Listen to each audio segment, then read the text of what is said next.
Today we're chatting about GST, when to register, whether you should register, and all the things in between that you probably need to know about that no one's explained to you. I get this sort of question come up regularly, so I thought I would break it down a little bit, give you a bit of insight into the decision model that I use to come up with the reasons why or why not someone should register, and the checkboxes that go off in my head around that, and hopefully can be of some use to the people trying to make these decisions out there.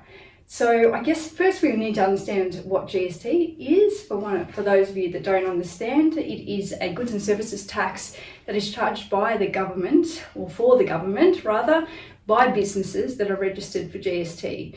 So that is not every business. And if you are registered, and we'll go through why you would need to register, you need to charge 10% generally, in addition to what you want what your product or service costs. And that is recovered by your clients or consumers and given to the tax office, okay? So that's what that looks like. So I have a good visual that I like to draw to explain this concept, because a lot more people are visual, and it's easy to explain in words, but not so much drawing a picture in our mind like we might like. So the easiest way that I have to draw it to my clients is having them understand that whatever it is that they might be selling, it could be a widget, it could be an hour's worth of time, it could be a house, it could be anything. And we're not likely to get a house for $100, but say it is $100 that they want to sell that product for. If they are registered for GST, they are required, if they want $100, to charge an additional 10% goods and services tax, which in this case is going to be $10. All right? So what happens is at the time that the business activity statement, you might have seen that BAS being thrown around, when that is lodged, it is the opportunity for that $10 to be paid to the ATO. So at the end of the day, after you've charged this amount and received it off your customer, the business just ends up with the $100 that they intended to have. Okay? Now, this process doesn't have to happen unless you are registered for GST. So if you're not registered for GST and you have no need to be registered for GST, there is no need to charge that 10% there. You don't include 10% additional tax on your invoices and charging it to your customers. And you don't need to lodge a BAS with the tax office. This is to do with the registration process. And so now I'm going to run through what that looks like. So a lot of people will also have heard people talking about the $75,000 turnover ruling when it comes to registering for GST.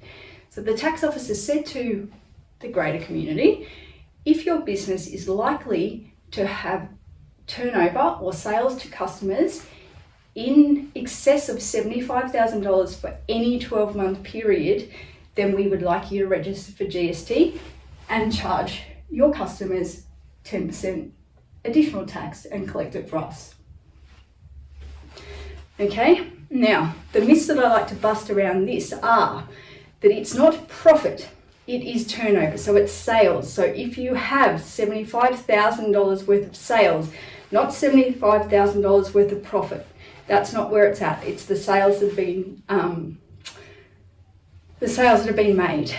It's also a looking forward rule in that if you project that in any 12-month period that you will make $75,000 worth of income or more, then you're obliged to register. It is not a financial year. I have plenty of clients that get through the end of the financial year, they're like, whew, I nearly made $75,000 for the financial year. Thank golly that hasn't happened. I would have registered for GST. That's a myth. It's going forward. So when you're consistently getting figures like $6,000, $7,000 months, it's time to start thinking about registering, because you are putting yourself out there and getting consistent figures in line with needing to register for GST. Okay? Now, at any given point in time, a business can voluntarily elect to register for GST.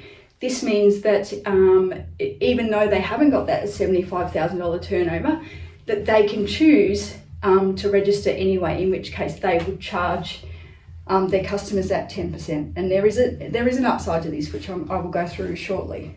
Okay, so it needs to be very well thought out whether that is in fact the best decision, particularly for a startup business that may be trying to be competitive on price, knowing that you are going to be charging a certain amount to your end user, and it may or may not include GST. Your competitors may or may not include GST. And so we also need to think about the compliance and the administrative costs of being able to prepare BAS statements, potentially on a quarterly basis, keeping accounting records to be able to keep track of the GST that's collected both from customers and attracted on purchases, which we'll go through shortly, and looking at it in respect of the whole environment that you're trading within. Okay, so in alignment with sales and having GST on them, there is also a benefit that the tax office has given business owners if they are registered for GST and charging their customers GST. In fact, there's some instances where they don't need to charge their customers. There's special industries. I won't go into that in detail. There's an opportunity to be able to claim back the GST that you're charged on the purchases that relate to you conducting business. So the easiest example I can give you is for the widget company that's making widgets here, or doing something to widgets to make them look better. Okay, they're buying their materials in. So they're buying their materials in from another business within Australia that is registered for GST. Okay, so they buy the widget in. It is costing them $55 in total, all right? So inherent in that price, because of this business is registered for GST, there is $5 worth of GST in this purchase. There is $50 worth of actual product and this additional 10% here. Total cost being $55.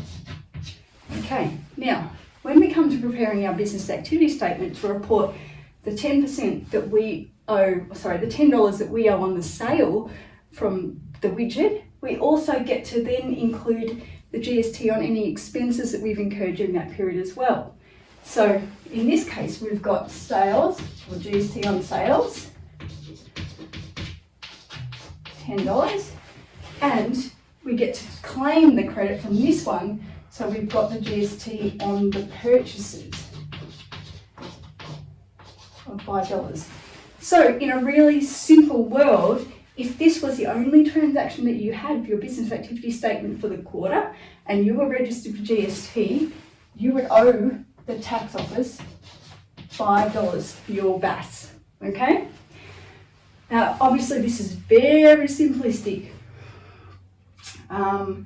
And there's usually a hell of a lot more transactions than this, but this is one of the reasons why we have software and why we encourage people to keep good records so that we can keep track of this, because not all expenses are going to have GST on them. And it can be a very cumbersome activity to try and break that down. Now, as I suggested that in the beginning, this video was actually about when to register for GST. So now that we understand that concept, I just want to have a chat to you about when is and isn't a good time and what factors I go through when I'm considering this, okay? So,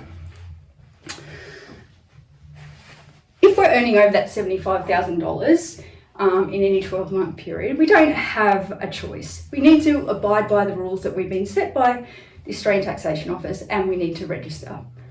The decision I'm talking about is the one when we're usually in startup phase and we're looking at deciding whether to register when we first start up or whether to wait until such times as we have reached that turnover threshold, okay? Just let's get that distinction straight. In some instances, we don't have a choice about it, okay? So there's certain industries, particularly the hairdressing, beauty, massage, certain kind of personal services, that our end user is not generally a business and so can't claim the $5 back that we just saw that was inherent in the price of the widget, okay? So if we're doing a haircut and we want the haircut to give us sales of $30, if we're not registered for GST, then we charge $30 and on we go. We've got no business activity statement to worry about. We've got no GST to worry about claiming back on anything. It's simply that, okay? If we made the decision to register for GST because we may have been ill-informed and we just don't understand that we have potentially some time up our sleeves, then we have to charge an extra $3, making the overall price of our haircut $3. We still only get $30 for it, but we have to make sure that the tax office gets that $3.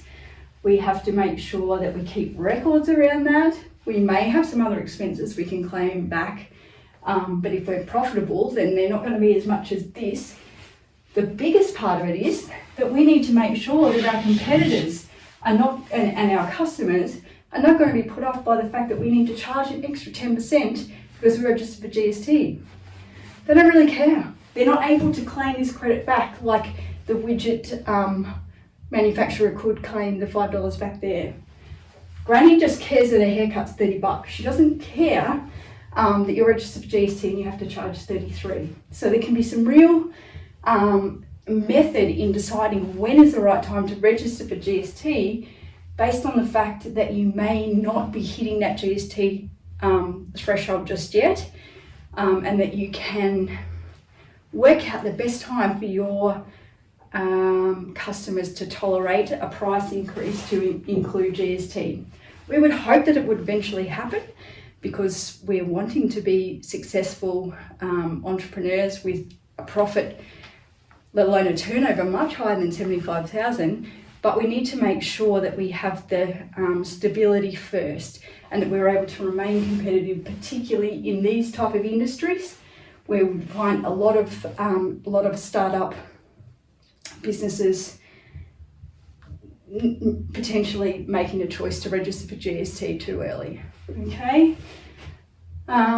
So as you can see that if this person here was a plumber and that plumber was charging out that time to another business, the other business can claim back, provided it's repairs or it might be a builder or something, they can claim back the GST credit. So again, they're not going to mind too much that they're registered for GST. It's really these industries that have the end user as the person that's paying the GST, and it's all about the end price for them. It makes no difference.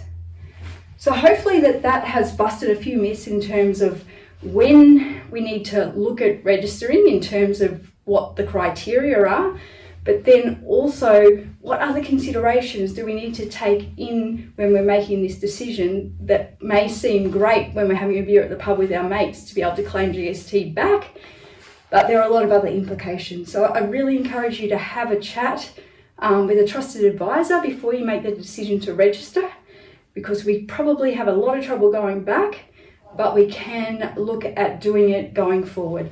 So it's a decision that needs to be made with all consciousness for the longevity of the business and for in line with a plan for the business. So I really do hope this has been helpful.